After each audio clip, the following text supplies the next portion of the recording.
Antes de falarmos sobre memória, leia as palavras que vão aparecer aqui e tente memorizar elas de cabeça.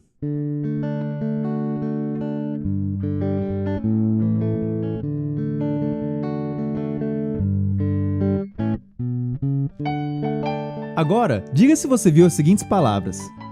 Se você respondeu que viu essas 3 palavras na lista, você produziu uma falsa memória, assim como a maioria das pessoas que faz esse teste. A palavra dormir não aparece na lista que você viu. Ela está fortemente associada semanticamente às palavras da lista. Nossa cognição é vulnerável a esse tipo de erro por funcionar de maneira associativa.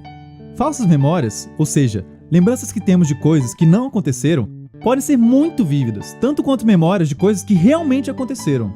Por isso que o simples fato de uma memória ser vívida e poder ser descrita detalhadamente não é uma prova final de que algo realmente aconteceu do jeito que alguém falou.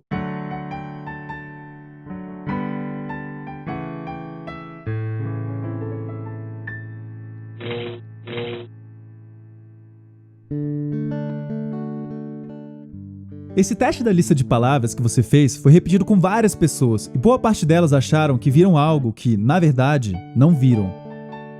Se as nossas memórias recentes sobre coisas simples podem ser distorcidas sem que a gente perceba, o que esperar das nossas lembranças distantes e relacionadas a coisas complexas?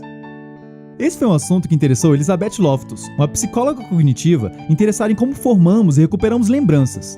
Nos anos 80, um número crescente de pessoas passou a misteriosamente se lembrar de terem sido abusadas sexualmente na infância. Uma coisa em comum nesses casos é que tais descobertas foram feitas com a ajuda de terapeutas. Eles acreditavam ter ajudado os pacientes a acessar memórias da infância reprimidas em seus inconscientes. As pesquisas de Loftus e outros psicólogos sobre falsas memórias e o poder da sugestão mostravam que algo diferente podia estar acontecendo nessas sessões de terapia. Em um dos estudos de Loftus, 2 grupos de participantes assistiam o mesmo vídeo sobre um acidente entre 2 carros. Depois, os pesquisadores perguntaram para um grupo de participantes a que velocidade os carros estavam quando se esmagaram, e perguntou a outro grupo de participantes a que velocidade os carros estavam quando se tocaram. O primeiro grupo relatou uma velocidade muito maior do que o segundo grupo. A simples mudança na maneira de perguntar algo resultou em uma grande diferença nas memórias dos participantes, mesmo que ambos tenham assistido exatamente o mesmo vídeo. Em outros estudos, Loftus e seus colegas conseguiram implantar em seus participantes, por meio da sugestão, a falsa memória de que tinham se perdido em um shopping quando eram crianças. Pesquisas sobre testemunhas oculares de crimes também mostraram que informações apresentadas depois do crime podiam distorcer bastante a memória dos participantes.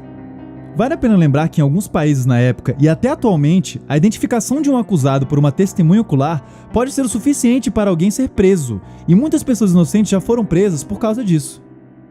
Por meio de várias pesquisas como essas, Loftus conseguiu demonstrar que era relativamente fácil mudar a memória que alguém tinha sobre detalhes de algo que aconteceu. Se Loftus conseguia fazer isso com tanta facilidade em seus experimentos, uma possibilidade preocupante era de que os terapeutas, tão convictos de que haviam memórias reprimidas a serem descobertas, estivessem encontrando exatamente aquilo que procuravam por meio de sugestões não intencionais aos pacientes. Considerando as evidências extremamente desfavoráveis que foram descobertas sobre muitos dos casos de abuso sexual lembrados décadas depois de supostamente terem ocorrido, provavelmente era isso que estava acontecendo, falsas memórias produzidas por meio de sugestões.